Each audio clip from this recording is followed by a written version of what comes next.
Salam jumpa di channel Bulikania. Terima kasih Anda telah hadir di channel ini. Semoga Anda semua selalu berbahagia dan selalu ada dalam berkat kesehatan juga lindungan dari Tuhan Yang Maha Kuasa.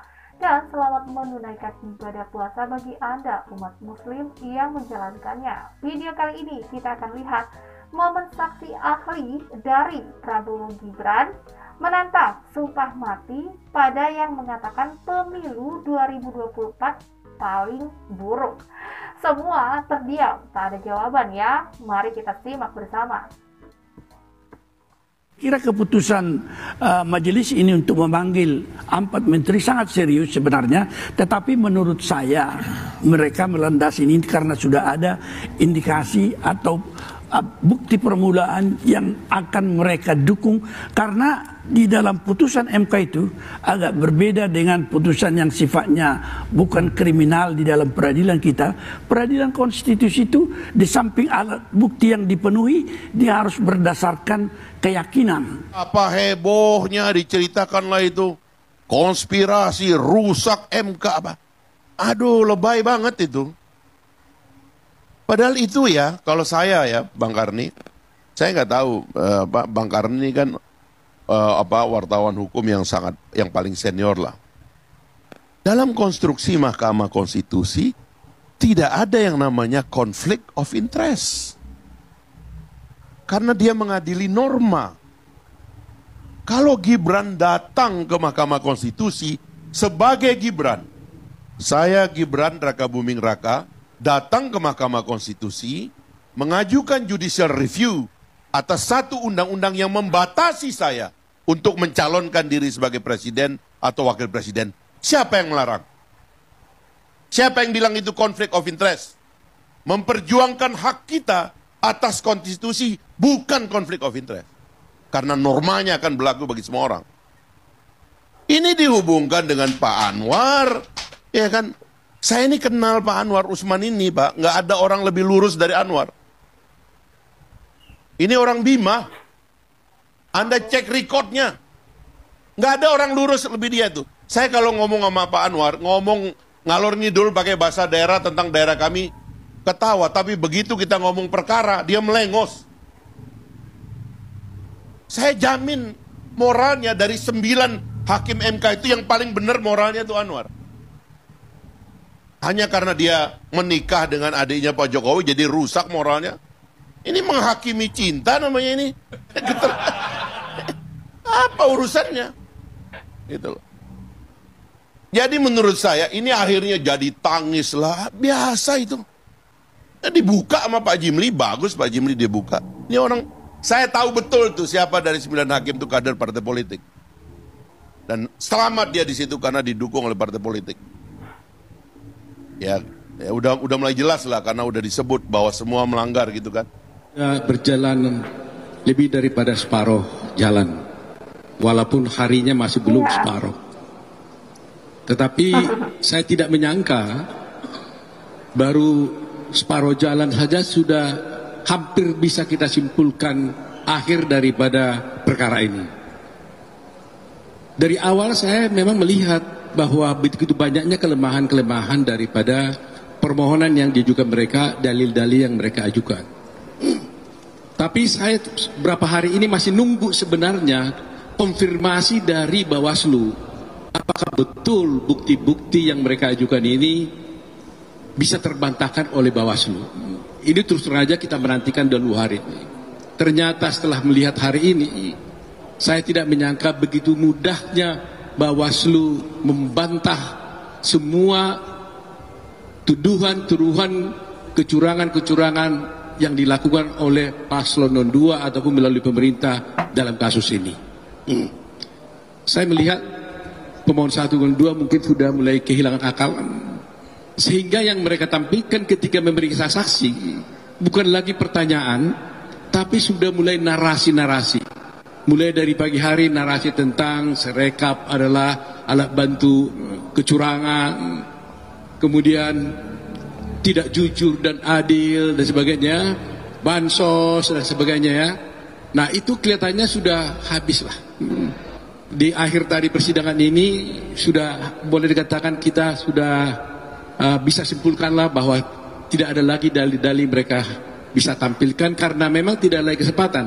Yang saya ambil itu adalah pola pikir seorang digital forensik di dalam melihat keganjilan-keganjilan itu, jadi menangkap data, menganalisis gitu ya, seperti itu yang melihat, bukan audit ya. Terima kasih. Gue pengen banget mention orang yang kemarin komen di video gue tentang pembahasan gue tentang sidang MK Pilpres nih ya. Dia bilang, nanti mbak kan tanggal 1 baru tuh pengajuan bukti-bukti. Mana? Udah lihat kemarin sidang tanggal 1? Mana buktinya? Nggak ada. Yang katanya dengan PD-nya kuasa hukum 01 bilang Hotman Paris akan menangis. Mana? Malah diketawain kan sama Bang Hotman. BTW itu Pak Ketua Hakim juga ngetawain ya. Lagian aneh banget, baru kali ini sebuah asumsi, pola pikir itu dijadikan bukti persidangan. Kayak ibaratnya gini, lo ngelakuin penelitian, terus ditanya nih, kamu dapat bahannya ini dari mana semuanya? Dari asumsi saya sih pak. Apaan sih? Dan yang gue lihat nih, semua saksi fakta dari 01 itu nggak bisa ngebuktiin satu suara pun yang cacat. Dan saksinya juga aneh, dia lupa tuh peran dia menjadi seorang saksi. Yang dimana saksi itu hanya menjelaskan apa yang dia lihat, apa yang dia rasakan, dan apa yang dia ketahui. Jadi nggak boleh tuh saksi itu berpendapat, berkesimpulan. Gimana sih? Kalau kayak gitu jangan jadi saksi, jadi pengacara aja mending. Dan kalian tahu, saksi yang lain mereka bilang orang yang dapat bansos itu pasti memilih 02. Tahu dari mana Bapak Ibu? Punya keahlian indigo? Buktinya di luar negeri nggak ada bansos sama sekali. Tetep yang unggul suara siapa? Pak Prabowo kan? Ayolah di sidang baru diketawain sama Pak Hotman Paris dan Pak Ketua Hakim. Emang mau diketawain sama 96 juta suara rakyat Indonesia yang telah memilih Bapak Prabowo? Karena pihak pemohon 1, pemohon 2 menyarankan supaya dihadirkan menteri-menteri. Ya, silahkan. Dan kami sudah mendengar bahwa 4 menteri akan hadir dalam sidang hari Jumat yang akan datang. Dan nanti kita akan lihat apa yang dinarasikan sekarang ini oleh pemohon 1, pemohon 2 justru akan berbalik dengan kehadiran para menteri itu. Dan kita lihat nanti seperti apa Ibu Risma, Menteri Sosial yang selama ini mereka anggap tidak diberi kesempatan apa-apa. Besok kita akan lihat. Karena beliau akan hadir dengan Menko, dengan Menteri Keuangan dan Menteri yang lain. Dan kita akan lihat juga bagaimana sikap dari para anggota DPR yang membahas segala hal yang terkait dengan Perlinsos dan yang terkait dengan Bansos ini. Saya kira ini persidangan yang menarik dan mudah-mudahan segala fakta, segala kebenaran terungkap dalam persidangan ini dengan sejelas-jelasnya sehingga rakyat nanti akan menilai siapa yang punya bukti yang kuat, siapa yang asal ngomong saja. Terima kasih. Wassalamualaikum warahmatullahi wabarakatuh. Angkel, gugatan-gugatan hasil pemilu ini menurut Angkel potensinya seberapa besar dia bisa dikabulkan oleh MK secara politik, Angkel? Oke, secara politik itu kalau kita lihat dari kekuatannya sebenarnya, kekuatan dukungan politik ya maupun kekuatan dukungan masyarakat gitu sebenarnya kalau kita pantau dari big data itu kecil ini kemungkinannya. Mereka mencoba melakukan prakondisi kemarin melalui aksi-aksi massa itu, tapi ternyata juga nggak banyak dukungan dari massa. Begitu juga dengan penggalangan opini publik di media dan sosial media. Ini juga kecil dukungannya. Yang pertama ini kecil kemungkinannya akan berhasil, karena ini salah kamar sebenarnya. Jadi gugatan ke MK itu sebenarnya adalah gugatan terhadap hasil, bukan terhadap proses. Ya. Kemudian yang kedua, secara politik, kalau ini dikabulkan, itu implikasinya luar biasa besarnya. Jadi pemerintah yang berkuasa pada saat ini, kemudian bisa menciptakan satu situasi darurat sebenarnya. Karena kalau misalnya Pilpres dijadiin putaran kedua gitu ya, terus putaran kedua tidak ada pemenang lagi, jadi putaran ketiga, sementara Oktober Pak Jokowi sudah berakhir masa kekuasaannya. Nah, itu akan menciptakan situasi darurat yang luar biasa. Jadi sebenarnya ini adalah sebenarnya tidak ada juga harapan keberhasilan dari mereka, tapi lebih tadi ini buat panggung aja sebenarnya, buat show, buat pertunjukan politik bahwa mereka masih melawan, masih berusaha menggunakan instrumen-instrumen yang sudah ada. Yeah. Jadi kalau kemungkinannya tuh kecil dan banyak banget gitu ininya, implikasinya kalau ini dilakukan Karena kemudian yang salah itu justru lembaga hukum pada saat dia mengabaikan suara rakyat tadi gitu, suara rakyat yang telak. Karena sebenarnya seperti saya sampaikan sebelumnya, kecurangan itu lebih banyak di pileknya sebenarnya daripada di pilpresnya. Jadi kalau pilpres itu kecurangannya sangat minim, nggak ada bahkan gitu loh. Kalau menurut banyak sekali data-data post election, survei post election yang dilakukan gitu. Tapi kalau pileknya ya mestinya kalau mau fair, gugatannya juga menyangkut pemilu legislatif sebenarnya, bukan hanya pilpres. Jadi buat pendukung Pak Prabowo tenang, karena ini kemungkinan besar tidak akan berlanjut, tapi sebagai sebuah pertunjukan untuk menakut-nakuti gitu ya, itu mungkin masih dipakai untuk itu, atau membesar-besarkan hati para pendukung yang sendiri gitu. Jadi saya kira ini mungkin upaya terakhir sebelum nanti ditetapkan hasil finalnya oleh MK. Jadi memang ini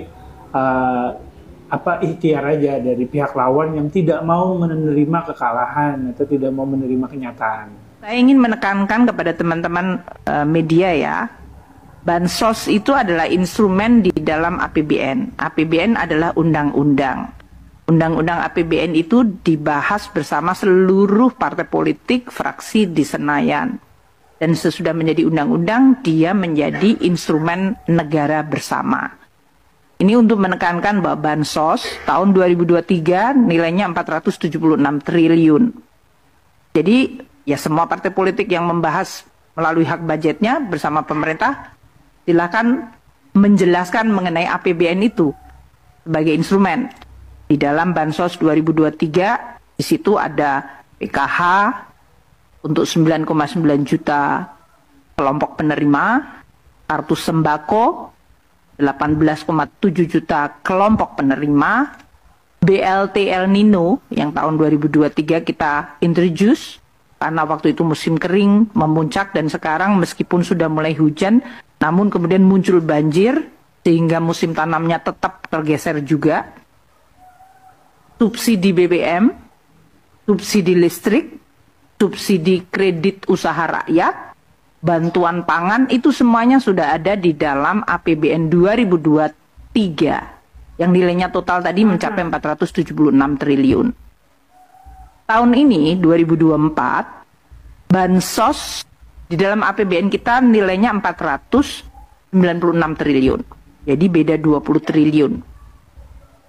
Ini tentu nanti realisasi dan perkembangannya akan terus kita monitor. Tapi poin saya angka 476 tahun lalu, 496 tahun ini adalah di dalam Undang-Undang APBN. Di bawah oleh pemerintah, dibahas oleh DPR, dan ditetapkan dalam undang-undang. Sehingga kalau pemerintah menggunakan APBN itu adalah uang anggaran pendapatan belanja negara, di mana sumbernya juga disetujui DPR, penggunaannya juga disetujui DPR. Yang terakhir itu 1000% bohong, salah itu. Itu orang bolak-balik itu. Tidak. Yang saya bilang pilkada 2024 lebih buruk itu 1000% bohong. Orang ngarang-ngarang itu. Kalau Pak Henry Sangkal itu maju ke depan, kita berdua ambil Al-Quran sumpah. Siapa yang bohong, mati dia. Ayo. Keluar dari sini mati. Keluar dari sini mati. Ahli di mana-mana begitu. Ah ini Pak Toyo juga ini.